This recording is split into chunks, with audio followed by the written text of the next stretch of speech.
shoot it, even you got a head left over, hang it on your wall. Because you had to be self-reliant. You had to be able to do what was necessary for the greatest nation in human history to survive. We had to know who we were, what we believed in, what was our traditions going to be, and we had to move forward, and that's why I love this. We're a church where all the great revolutions take place, my friends. It's right here.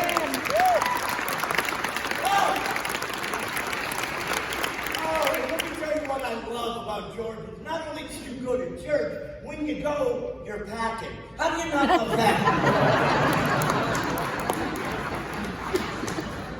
That has got to make your altar calls a lot more effective. You'd like to accept Jesus as your Savior? I don't know. Yeah, I would like that. Should have done that last week. What was I thinking? But I'm here with you now. I'm with people that remember who we were and are hanging on to not losing the freedom and liberty that too many people died for, to let it slip away this easy. There ain't no way to go down without blood.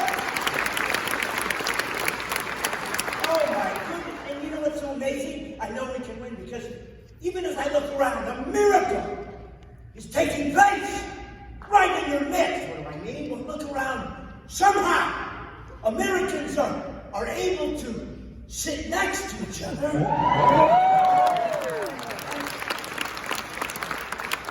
Nobody's blood is coming out of their ears. Nobody's lungs are exploding. Nobody's dropping dead. We're just able to be next to each other somehow and survive. Almost like it was an overreaction. A debacle that was put into place at the beginning of the year, just in case some insignificant vote might come up somewhere down the road. But that's why I love seeing you guys, because you are the maskless warriors. Whoa, I like it. Now listen, if you have a condition where you need to wear that, we want you to. We're going to protect you. We're going to help you. But for the rest of us, we need the liberties to take a risk. Because that's what America's based on. I need my liberties too. See, nothing's so interesting to you guys because, well, let's just cut it. Let's just cut to the chase. Are you ready?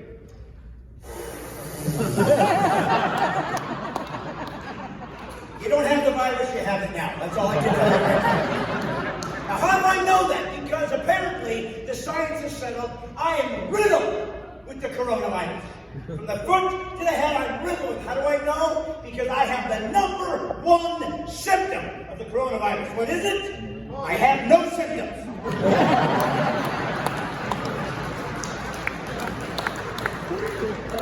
We have shut down an economy, destroyed people's lives over a virus that you know you have if you don't have it. What has happened to America? We're going to be so ashamed of this someday. Someday, we're the people that broke away from the greatest army in history in 1776. It is like they're coming to shoot us and we're going to fight. And we won. And then the Civil War came in. We weren't going to have that Union secede. We were going to make sure that it survived. And we won. And then World War I and II when we got involved. And we won. And then we were destroyed or tried to be destroyed by terrorists. And we fought back and we won. We never quit. We never gave up. 2020 virus. Oh no. What's happening? Give up my liberty immediately. You can't do that. That's not who we are. That's not who we need to be. We have to remember the cost.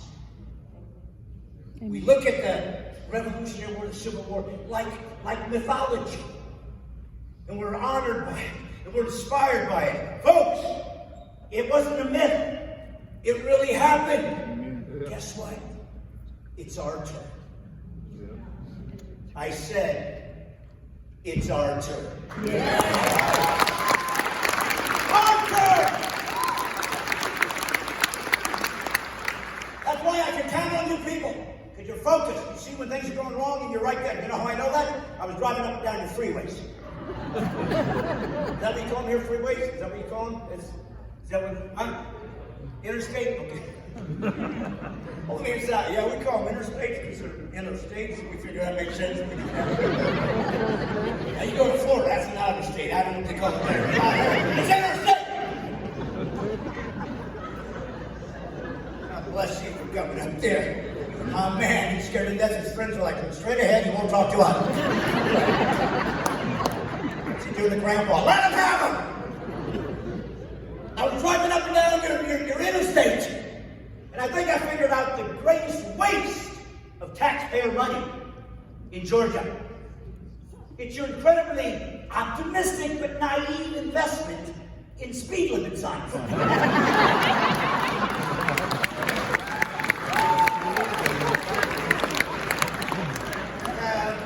Not working!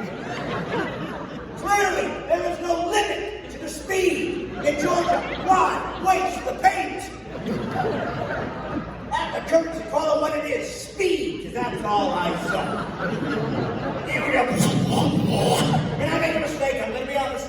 I made a terrible mistake, because I'm a Yankee. I didn't know any difference. Accidentally, without getting permission, I merged. Ooh. Yeah, all the people like, "Is that you?"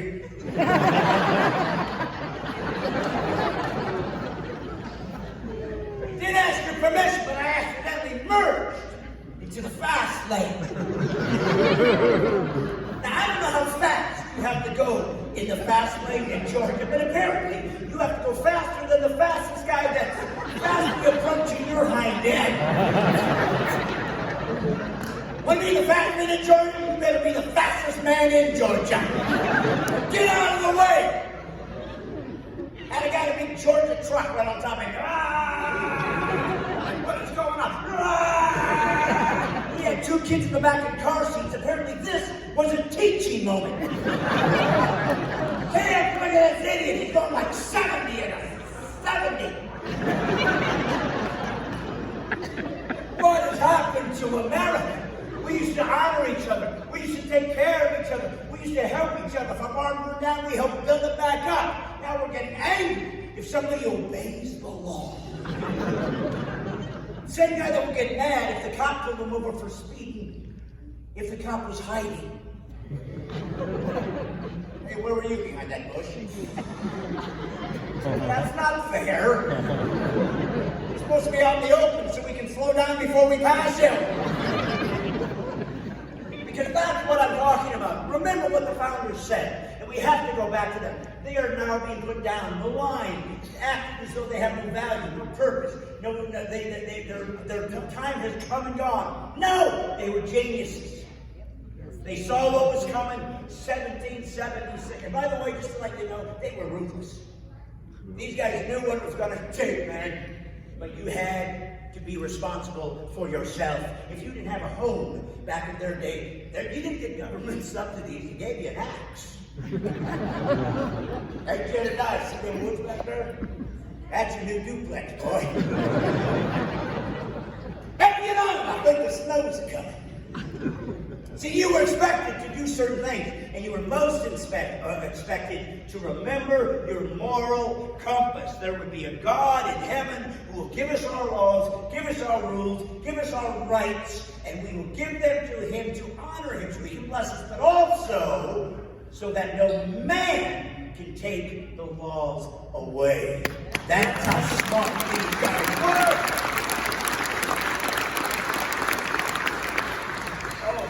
Goodness. And they knew we were going to have a special time. Every state is unique.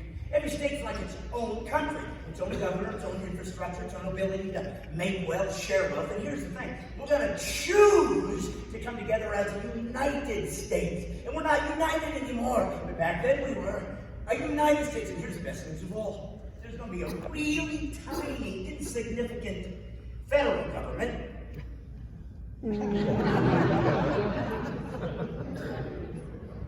Oops.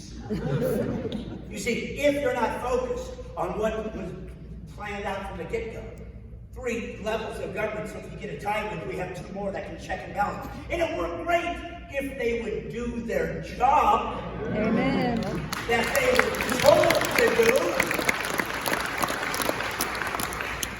See, that's why I love this. They knew there'd be rural towns and also big towns.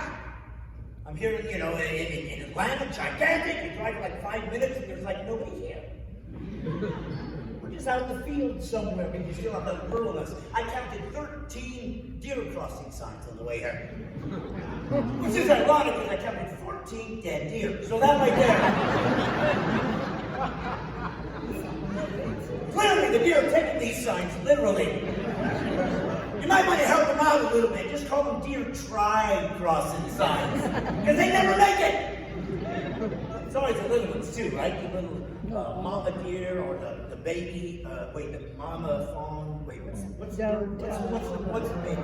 What's the baby? Fawn. What's the mama? What's the mama? So goes a deer, a female deer? You did, real disease. You know, you never see on the side of the road a 10-point buck. You know what? The 10-point buck learns to send his family out first. Hey, babe, it says deer crossing. Give me a shot. All right, let's go a little further down, shall we? No sign here, son. Give it a shot. Boom! I'm sticking on this side this year. Gonna need a new family next season.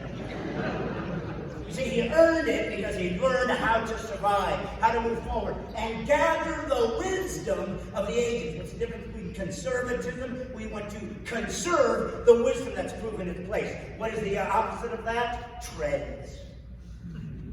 Progress. Have you ever wondered that people say they're progressive? Where do they get the idea of progress? Where does it come from? Who gets to dictate it? And how do they know it's going to be good? They're just rolling dice. Progress. See, that's the difference between traditions and trends. You'll hear of multiculturalism. See, we were made of all these immigrants. Of course we were. But multiculturalism is a house divided because they put us into groups. Our model isn't multicultural. It's e pluribus unum. Out of many immigrants, one. If you cannot assimilate, a house divided falls. See, it matters. I know what you're thinking. I know exactly what you're thinking. Sir, this part isn't as funny as the other stuff. John, when you don't know how to laugh, just follow that guy right over there. No, it's not as funny as the other stuff, but it's true. Here's what you as a Christian have to remember. If the truth offends you, that's your problem. Amen. It's supposed to.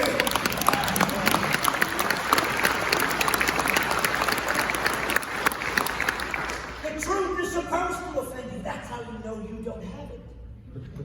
It used to be called your conscience.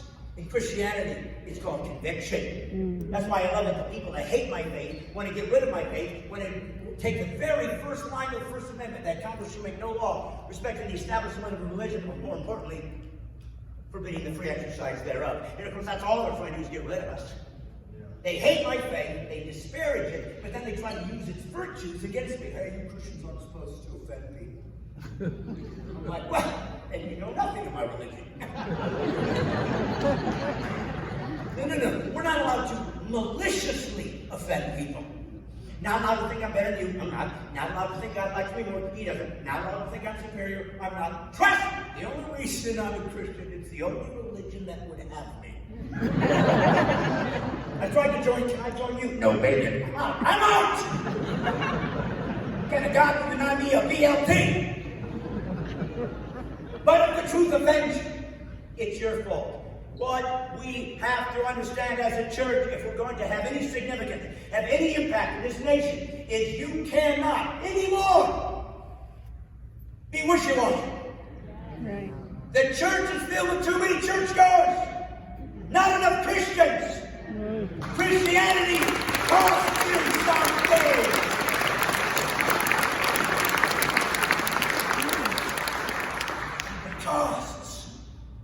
That's why every state has its own values.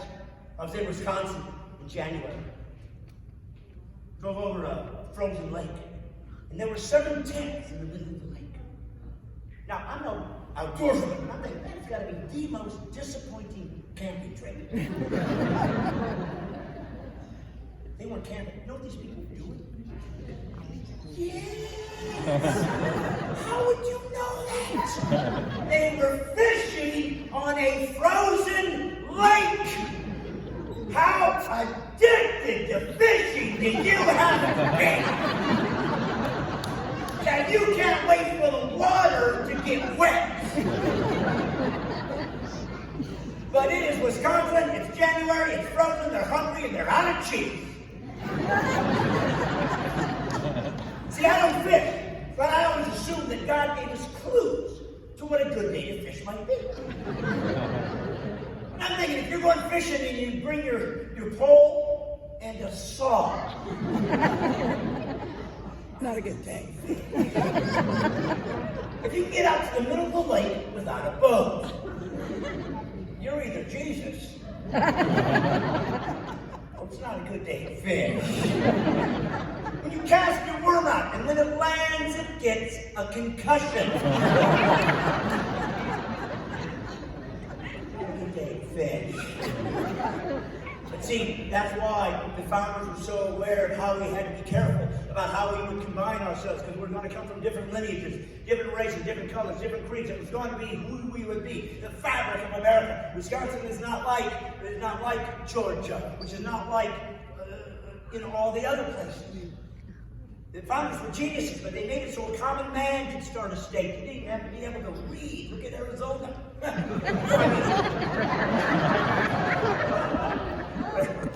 What I mean is, they were founded by illiterate cowboys. You can tell by the capital. Guess we're going to meet a capital. What are you going to call it? I say we call it Phoenix. Well, that's how you spell that. Well, V. Well, let's get around a V. O. That was America. You want to call Phoenix P-H-O? You can? You can, because that's what liberty and freedom is. That's what it means to be autonomous. That's what it means to be a free agent. That's what it means to take your liberties. That's what it means to decide once and for all. And if you don't get this, my brothers and sisters, if you don't get this, we will not survive.